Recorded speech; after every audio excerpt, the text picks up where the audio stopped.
नाजरीन, आज हम बात करेंगे पाकिस्तान को दरपेश एक बहुत बड़े ख़तरे की, जिसके बारे में हर शऊर रखने वाला पाकिस्तानी परेशान है, जिसके बारे में ऐवान बाला के अंदर बहस हुई, सुप्रीम कोर्ट के अंदर बहस हुई, और बजा तौर पर अगर हम उससे मुतासर हो जाते हैं तो आइंदा आने वाले कई सालों तक हम अपने कदमों पर खड़े नहीं हो सकते। आगे बढ़ने से पहले अगर आपने हमारा चैनल सब्सक्राइब नहीं किया तो चैनल को सब्सक्राइब कर लें और बेल आइकॉन को दबा दें ताकि आपको नोटिफिकेशन मिलते रहें। नाजरीन, कोरोना वायरस यानी कोविड-19 के बाद जिस खतरे का इंसान को सामना करना पड़ सकता है वो भूख है, और इंसानी खुराक में कमी का बायस कोरोना तो शायद ना बने, लेकिन टिड्डी दल ज़रूर बन जाएगी।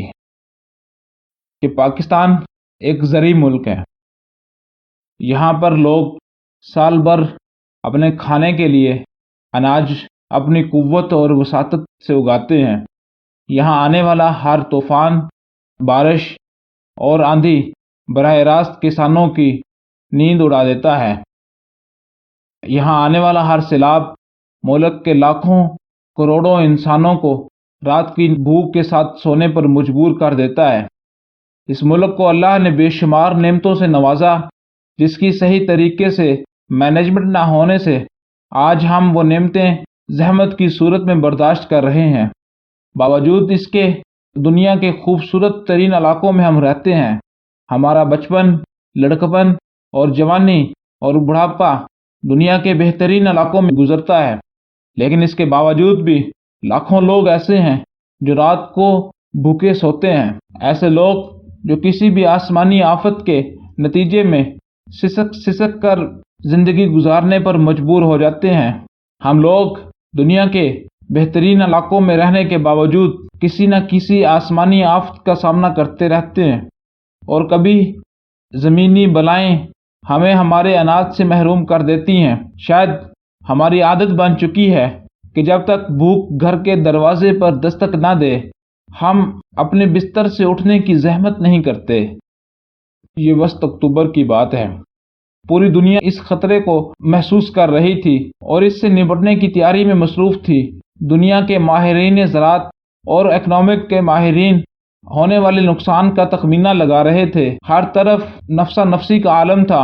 भूख जैसे बड़े खतरे से निपटने के लिए लोग अपने अपने वसाइल को इस्तेमाल करते हुए उसका कोई मुतबादिल तैयार कर रहे थे। पड़ोसी ममालिक अपने तजर्बात और होने वाले नुकसान का अंदाज़ा अपने पड़ोसी ममालिक को दे रहे थे, ताकि अगर हम भूख से मर रहे हैं, हमारी तरफ नुकसान ज़्यादा हुआ है, तो पड़ोसी ममालिक में उसका नुकसान कम से कम हो। लेकिन हम आपस में दस्तों गिरेबान थे।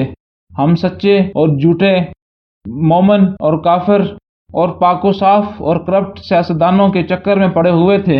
यमन, सऊदी अरब और दीगर सहराई इलाकों में खजूरों के बागात का सफाया करने के बाद टिड्डी दल का लश्कर पाकिस्तान में दाखिल हुआ। ये लश्कर इंसानों पर मुश्तमिल तो नहीं था, लेकिन ये किसी एटॉमिक बम से कम भी नहीं था। ये इंसानों के चीथड़े तो नहीं उड़ा सकता था, लेकिन भूख से मरने पर मजबूर कर सकता था। और हमारी नाअहली, कम इल्मी और तैयारी का ये आलम था कि हमारे पास मौजूद वाहद स्प्रे करने वाला त्यारा भी एक्शन में आने की हालत में नहीं था। पाकिस्तान में सिंध के इलाकों से होता हुआ ये लश्कर पंजाब में 5 दरियाओं की ज़मीन में यानी सरसब्ज इलाकों में दाखिल हुआ, और हम सोए रहे, अपनी मनमानियाँ करता रहा, हर तरफ सब्ज़े का सफाया करता रहा, और फिर इंडिया में दाखिल हो गया और हम हाथ मलते रह गए।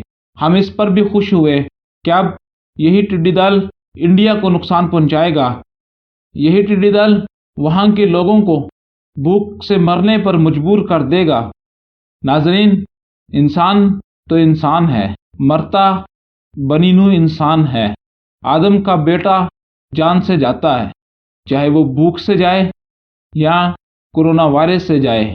वो किसी बीमारी के नतीजे में अपनी जान से हाथ धो बैठे या वो किसी अनजानी गोली का निशिकार बन जाए, वो किसी भी सियासतदान की गलत पॉलिसियों का निशाना बन जाए, किसी मुल्क की फौज के नारे का शिकार बन जाए, मरता तो फिर भी इंसान ही है।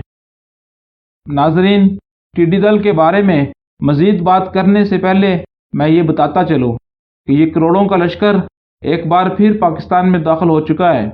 ये ख़तरा अभी टला नहीं, और जितना बड़ा ये लश्कर है, इससे 10 गुना बड़ा लश्कर एथोपिया के इलाकों से पाकिस्तान की तरफ बढ़ रहा है। और वो इलाके जिनको हम मोतदिल मौसमों की वजह से पसंद करते हैं, जिन पर आज हम खुदाई फौजदार बने बैठे हैं और सिर्फ खुदा का शुक्र अदा करते रहे, वो हमारे लिए वबाल भी बन सकते हैं अगर हमने अपनी हाथ पर हाथ धरने की आदत को ना छोड़ा और इसके सद्भाव के लिए तैयार ना हुए। टिड्डी दल सहराई इलाकों में पाया जाता है।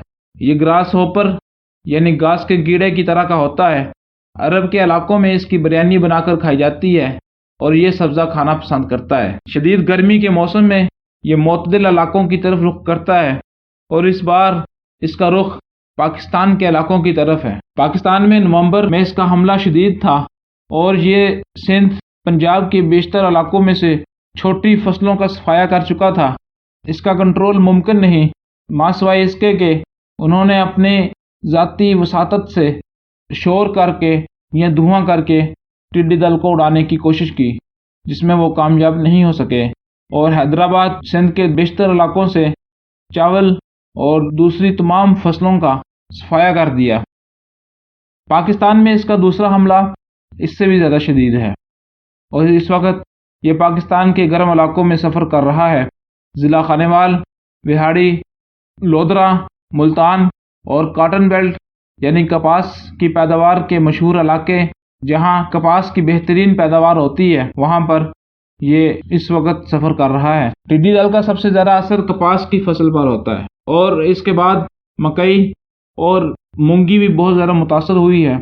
कपास इसलिए ज़्यादा मुतासर हुई है कि इस वक्त कपास की छोटी पौध मौजूद है और ये छोटी पौध का दुश्मन है। माहिरीन के मुताबिक आने वाले दिनों में एथोपिया की जानब से इसका तीसरा और शदीद तरीन और बहुत बड़ा लश्कर पाकिस्तान में दाखिल होगा। ये इतना गहरा लश्कर होता है, इतने बड़े झुंड में ये सफ़र करता है कि जब ये आसमान पर सफ़र कर रहा होता है तो आसमान पर मौजूद सूरज टिड्डी दल के अंदर छुप जाता है और ऐसे लगता है जैसे गहरे बादल छाए हुए हों। ये ज़मीन से लेकर आसमान तक, बादलों तक इकट्ठे दीवार की शक्ल में खड़े हो जाते हैं और जिस जगह ये बैठ जाए वहाँ पर ये अंडे दे देते हैं और जिस जगह ये अंडे दे दें, इसका मतलब है आने वाले 3 सालों में फसल का कोई हाल नहीं होगा।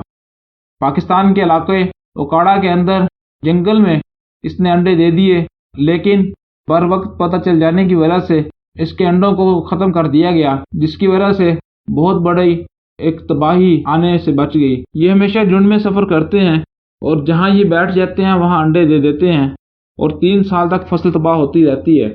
इसके कंट्रोल में लैम्डा साइलोथीन इस्तेमाल की जाती है, लेकिन इसका कंट्रोल सिर्फ उस वक्त मुमकिन है जब ये अडल्ट कंडीशन में ना पहुंचा हो।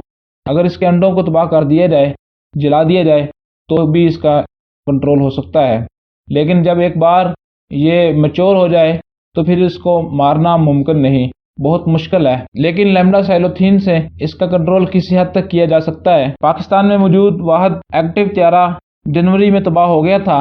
अब तुर्की से एक त्यारा किराए पर लिया गया है और पाकिस्तान आर्मी के 6 हेलीकॉप्टर इस मिशन के लिए तैयार किए गए। पाकिस्तान की हुकूमत की तरफ से इसके तदारक के लिए अभी तक कोई वाज़ेह हिकमत अमली नज़र नहीं आ रही। पाकिस्तान में मौजूद ज़राअत का सबसे बड़ा तहकीकाती अदारा अयूब एग्रीकल्चर रिसर्च इंस्टीट्यूट और एग्रीकल्चर यूनिवर्सिटी फैसलाबाद इसकी तैयारियों में मसरूफ़ नज़र आती है और उम्मीद करते हैं कि आने वाले दिनों में तीसरे हमले से कबल वो इसके तदारक के लिए कोई वाज़ेह और मुअस्सर हिकमत अमली अपना लेंगे। नाज़रीन, कुरान पाक में अल्लाह ताला फरमाता है, तूफ़ान, आंधी, मकड़ी, मेंढक और जुएँ अल्लाह की वाज़ेह निशानियों में से हैं। हम दुआ करते हैं कि इससे कबल कि हम भूख से अपने ही हम पल्ला जानवरों और इंसानों को खाना शुरू कर दें, हम अपने मौजूदा असबाब और वसाइल में ज़िंदा रहने की कोई तरकीब निकाल लेंगे और दुआ करते हैं कि अल्लाह पाकिस्तान को किसी भी ऐसी आफत से बचा ले कि जिसका मुकाबला करने के लिए हमें नंबर 1 आर्मी की ज़रूरत ना पड़े اور ہمیں اپنے حفظ و امان میں رکھے۔ آمین۔